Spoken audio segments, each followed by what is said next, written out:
Hello दोस्तों, आज हम बात करेंगे सेफ्टी ऑफिसर रिस्पॉन्सिबिलिटीज के बारे में।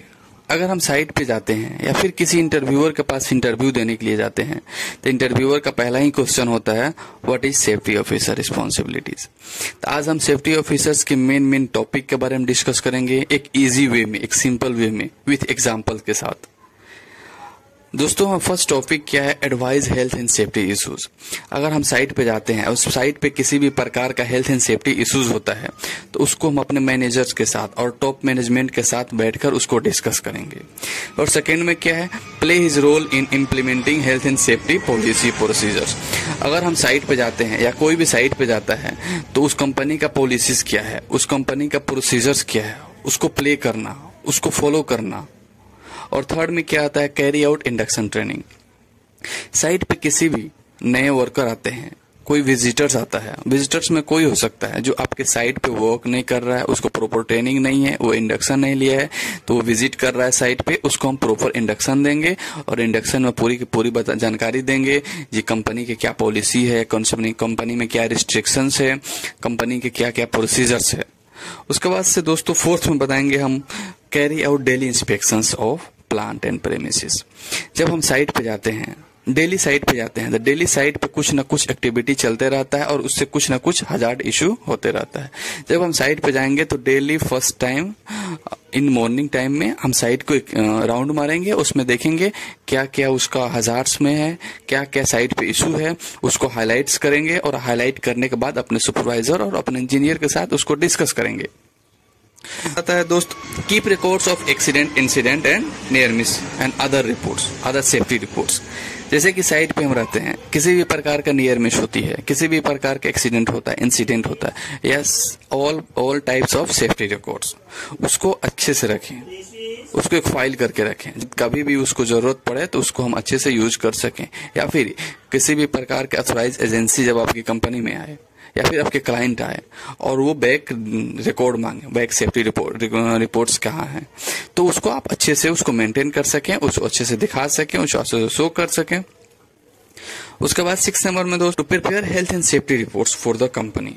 Monthly, weekly, yearly health and safety reports होता है, जो एक कंपनी का पॉलिसी होता है, हेल्थ एंड सेफ्टी रिपोर्ट्स करना है, जैसे कि वीकली करना है, मंथली करना है, ईयरली करना है, अकॉर्डिंग टू देयर रिक्वायरमेंट।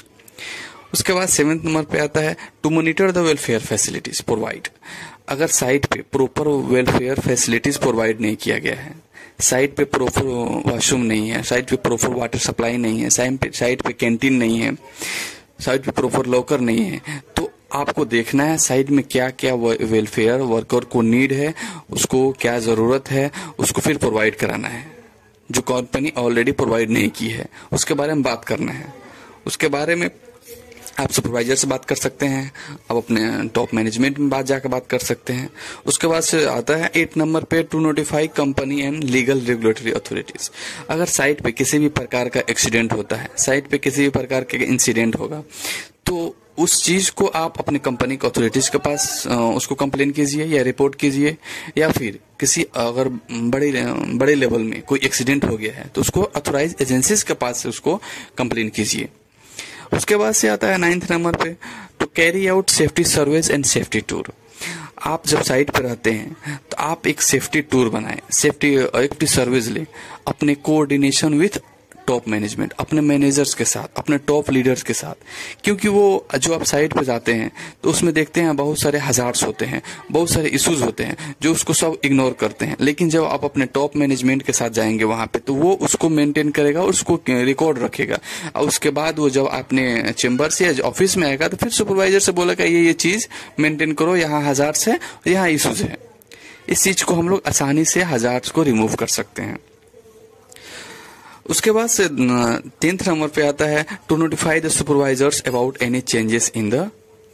अगर कोई भी आपके साइट पे किसी भी प्रकार का चेंजेस आ रहा है, यानी कि कोई जैसे कि कोई मशीन नई आई हुई है या फिर किसी मशीन में कुछ प्रॉब्लम आ गया है या कुछ मशीन का कोई पार्ट्स चेंज करना है, तो अपने सुपरवाइजर्स को इसको नोटिफाई करें। जब आप नोटिफाई करेंगे तो वो इसका प्रोसीजर लेगा, इसका पूरा प्रॉपर इंडक्शन ट्रेनिंग दिलवाएगा, वो उसका प्रॉपर इसका जो क्या प्रोसीजर है, इसका क्या हजार्ड्स है, क्या इश्यूज है, इस पर डिस्कस करेगा विथ वर्कर्स के साथ। उसके बाद से दोस्त 11 नंबर पे आता है to carry out health and safety audits. आप हेल्थ एंड सेफ्टी ऑडिट्स करें अपने साइट पे according to their time. Company पे क्या पॉलिसीज में है, 6 महीने पे करना है, 3 महीने पे करना है, आप सेफ्टी ऑडिट्स करें। या फिर सेफ्टी ऑडिट्स 2 टाइप्स के होते हैं, एक एक्सटर्नल होता है, एक इंटरनल होता है। एक्सटर्नल क्या होता है, जो ऑथोराइज एजेंसीज आती हैं बाहर से अपने साइट पे और उसका ऑडिट करती हैं। और इंटरनल क्या होता है, वो खुद कंपनी का कोई कॉम्पिटेंट पर्सन होता है जो उसका ऑडिट करता है। उसके बाद से होता है carry out health and safety training. Health and safety training provide करें, proper health and safety training होनी चाहिए। प्रॉपर जो वर्कर आए हैं उसको प्रॉपर ट्रेन होना चाहिए, वो कॉम्पिटेंट होना चाहिए, वो अपने काम के लिए पूरा के पूरा कॉम्पिटेंट होना चाहिए अपने वर्क के लिए, जो किस किस पार्टिकुलर वर्क के लिए है, मतलब स्पेसिफिक उसका क्या काम है। जो बिल्डर है बिल्डर के लिए कॉम्पिटेंट होना चाहिए, जो ग्राइंडिंग काम कर रहा है वो ग्राइंडिंग काम कॉम्पिटेंट होना चाहिए, जो रीगर है वो रीगर के काम के कॉम्पिटेंट होना चाहिए। इस तरह हम अपने साइट को पूरा मेंटेन कर पाएंगे। और ये हमारा पूरा 12 टॉपिक्स था, मेन टॉपिक्स था, जो आप अपने साइट पे किसी पर्सन से, कोई अथॉराइज एजेंसी आता है, पूछता है कि तुम आपका रिस्पॉन्सिबिलिटीज क्या है बता सकते हैं, या फिर आप किसी इंटरव्यू में जाते हैं इंटरव्यू देने के लिए, इसमें इसको बता सकते हैं। ओके दोस्त।